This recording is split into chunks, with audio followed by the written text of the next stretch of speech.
Hey everyone. So now I wanted to talk about the interest rates. Right now, it is the worst that we have seen in 23 years.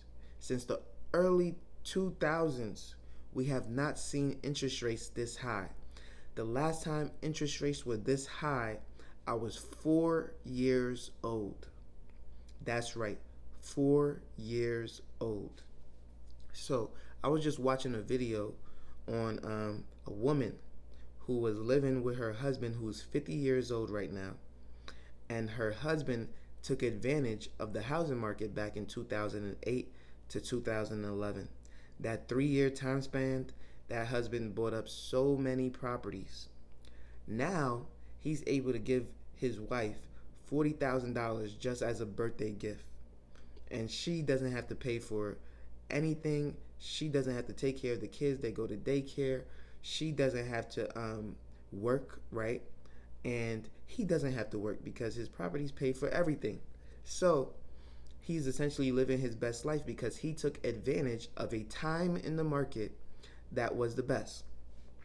The second best time in the market had to have been in 2020, 2021, because let's face it, we have never had interest rates that low in the history of America.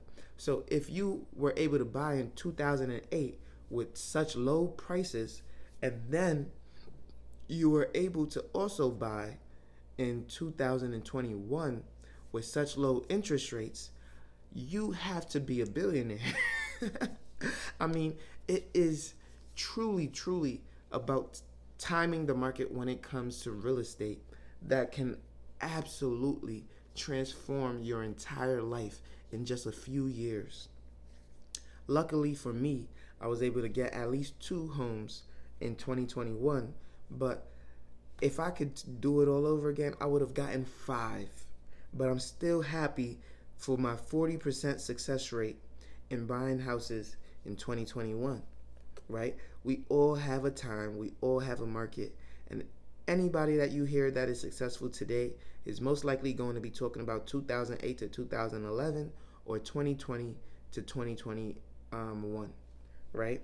Because those are the times where real estate was completely booming.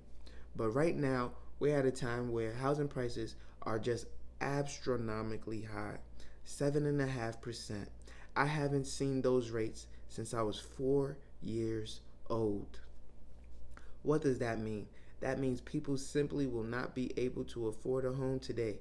That means housing prices are going to have to drop drastically.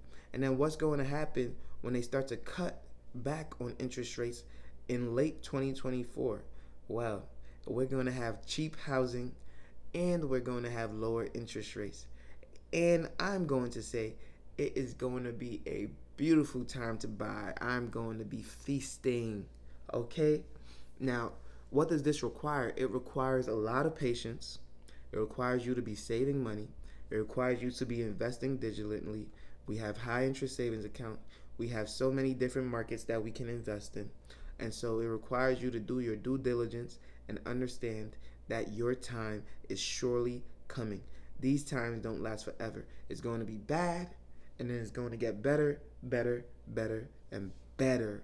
And once it gets real good, it might shoot back up to bad because of too much inflation, too many prices going up at once. So we'll see what happens in that regard. But again, worst time to buy right now, which might actually make it the best time to buy, because if housing prices are the most expensive it'll ever be, when interest rates drop, it'll be cheaper. But if you're buying in a market where the value of your home is going to go down, I would tell you do not buy right now. I would tell you do not buy right now, because if you're going to buy and then the value drops even more, it's not the best time to buy.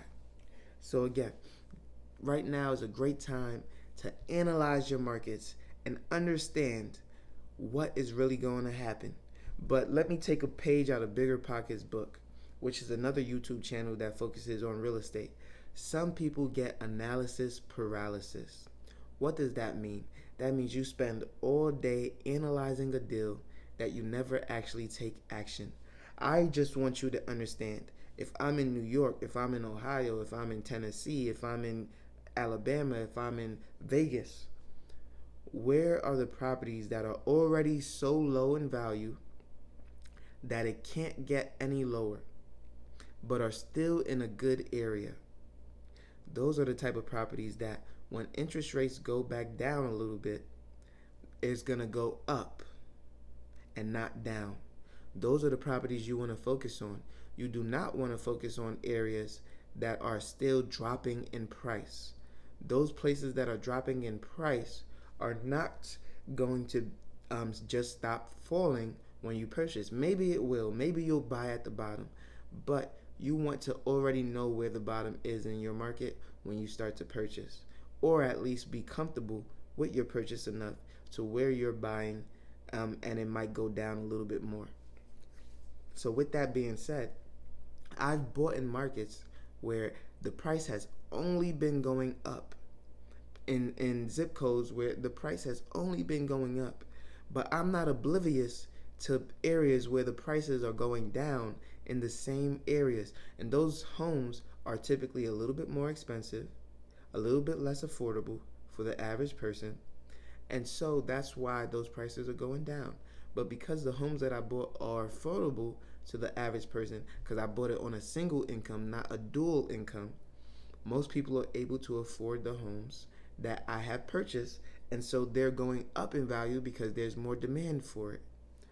Because of this, I am winning on both sides. Not only am I cash flowing, but I'm also getting appreciation. And I appreciate it. So again, you want to continue to do your research. You want to continue to have this understanding, and you want to continue to understand your markets and be willing to strike when the iron is hot. Okay? Now, if that was good and useful information, I hope that you like this video. I hope that you leave a like, comment, and subscribe. You know I post every single day at 8 a.m. daily on YouTube and on Rumble, and I can't wait to see you on the next one. Peace.